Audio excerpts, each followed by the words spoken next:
आय अखबार में आपका स्वागत है। जैसा कि हमने आपसे वादा किया था कि हम आपकी भेंट उन प्रत्याशियों से कराएंगे जो महापौर का चुनाव लड़ना चाहते हैं। तो उन संभावित प्रत्याशियों से हम आपकी भेंट कराने की कड़ी में आज हम आपकी भेंट कराएंगे एक युवा का चुनाव लड़ना चाहते हैं। वो हैं श्री शंकर सोनी जी। शंकर सोनी युवा हैं और उनमें जज्बा है कुछ कर दिखाने का।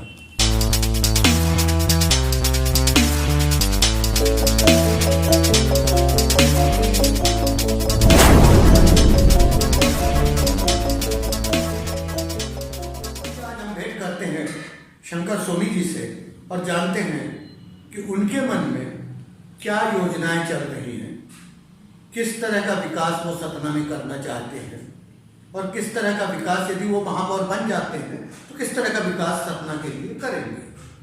तो चलिए हम बात करते हैं शंकर सोनी। शंकर सोनी जी, आय अखबार में आपका बहुत बहुत स्वागत है। ये बताइए, ये महापौर का चुनाव लड़ने की जो ये है इच्छा है, ये कैसे जागरूक हुई आप? असल में हम लोग बीजेपी के कार्यकर्ता के रूप में विगत 22-23 वर्ष आप बीजेपी से टिकट मांगना चाहते हैं? 22-23 वर्षों से काम कर रहे हैं और उसके पहले हमारे पिताजी भी बीजेपी के ही संघ का कार्यकर्ता के रूप में काम किए हैं। क्योंकि ये नगरीय निकाय में जो चुनाव होता है वो कार्यकर्ताओं का चुनाव लगभग माना जाता है और मुश्किल से ही हम लोगों को ये मौका मिला है।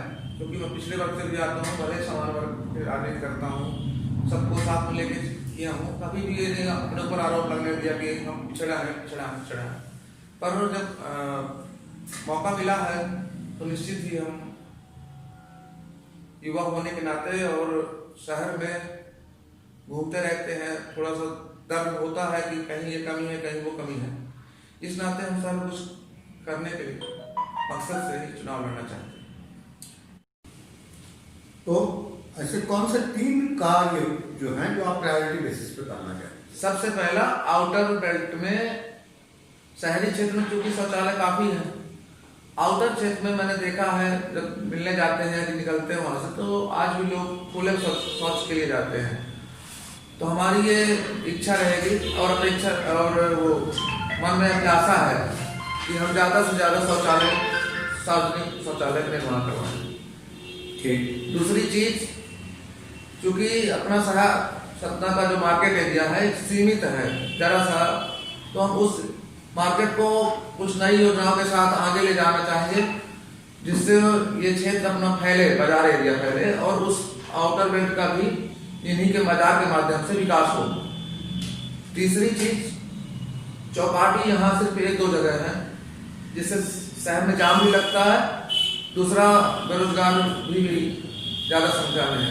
तो चौपाटी क्षेत्र भी आउटर बेल्ट में और जैसे टिकुरिया टोला है, धवारी है, बदखर है, गई बस्ती है, राम टेकरी के आसपास जहाँ नया बस स्टैंड आ रहा है वहां ले जाना चाहेंगे तो उस एरिया का भी थोड़ा विकास होगा।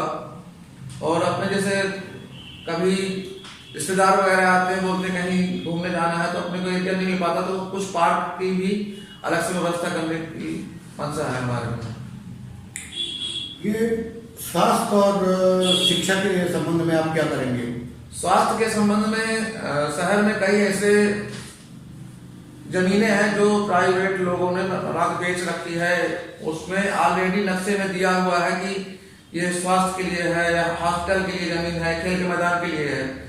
उन जगहों को चिन्हित करेंगे और अतिक्रमण मुक्त कराकर वहां भी शहरी स्वास्थ्य केंद्र जो होता है, प्राथमिक स्वास्थ्य केंद्र छोटे छोटे, क्योंकि शहर में तो ऑलरेडी अपना मध्य प्रदेश का लगभग सबसे अच्छा हॉस्पिटल माना जाता है सतना है ही। आउटर बेल्ट में चूंकि वहां से पहुंचने देरी होती है तो स्वास्थ्य केंद्र के तौर पर हम कम से कम 10-12 हर ही क्षेत्रों में, जैसे टिकुरिया टोला है, धवारी है, नई बस्ती है, बदखर है, कृपालपुर है, भूटान है, ऐसी जगह में। शिक्षा क्षेत्र में, शिक्षा के क्षेत्र में आउटर बेल्ट में ही अभी कई जगह ऐसा है कि स्कूलें नहीं है। तो स्थानीय प्रशासन से और जनप्रतिनिधियों से मिलकर मांग करेंगे और उनसे सहयोग की अपेक्षा करेंगे कि स्कूल के निर्माण करवाया जाए। और एक इंग्लिश मीडियम के स्कूल भी जो बच्चे गरीब हैं, जिनके माता पिता नहीं खर्च कर सकते हैं, तो शासन से ही एक इंग्लिश मीडियम स्कूल। आजकल चुनाव एक बहुत खर्चीला इवेंट हो गया है, तो इस खर्चे को आप कैसे ये करेंगे, मैनेज करेंगे कि इतना सारा में? चुनाव तो खर्चे से भी लड़ा जा सकता है, और जन सहयोग अगर होता है तो बिना खर्चे के चुनाव आदमी लड़ सकता है। मेरा मानना यह है कि पैसे बर्बादी नहीं करनी चाहिए। एक आदर्श चुनाव के तौर पर कम खर्च पे अगर जनता चाहती है तो चुनाव लड़ना चाहिए। नहीं तो आप कितना भी पैसा बहा दो, किसी मतलब का नहीं रह जाता है, चुनाव भी आ जाता है। अब तक जो महापौर हुए उसमें सबसे अच्छा कार्यकाल किसका अच्छा लगा आपको? आपकी दृष्टि से सबसे अच्छा कार्यकाल किसका था? BL यादव जी का। अच्छा, क्यों उनका अच्छा कार्यकाल था? बात क्योंकि वो सिर्फ काम से मतलब रखते थे, फालतू की राजनीति और किसी के दबाव में काम नहीं करते थे। सतना का जो नगर निगम प्रशासन है, वहाँ पे थोड़ी सी टाइट आदमी की जरूरत है, जो अपने दम पे और थोड़ा सा मान मुलव्वर करके, और अगर बात सीधे नहीं बनती है तो थोड़ा टेढ़ा भी होना पड़ेगा। काम कराने के लिए थोड़ा सा टाइट होने की जरूरत है, एक कड़क प्रशासन की जरूरत है, तब यहाँ काम होगा। 15 पूरे 45 पार्षद रहते हैं। 45 पार्षद अलग अलग दल के रहते हैं, अलग अलग विचारों के रहते हैं। इन सब लोगों में सामंजस्य कैसे बैठाएंगे? मतभेद होता है, मनभेद नहीं होना चाहिए। आदमी जब कोई चीज का पालक बन जाता है, घर का मुखिया होता है, तो जो अपना होता है चाहे पराया हो, सबको लेके साथ में चल के काम करना चाहता है, वो हम कर सकते हैं। तो बहुत बहुत धन्यवाद आपका आयर बार में समय देने के लिए। हम आशा करते हैं कि आप अपने मिशन में सक्सेसफुल हों, आपने जो तय किया है उसमें आपको सफलता प्राप्त हो, और इसके साथ ही हम आपकी इजाज़त चाहते हैं। धन्यवाद।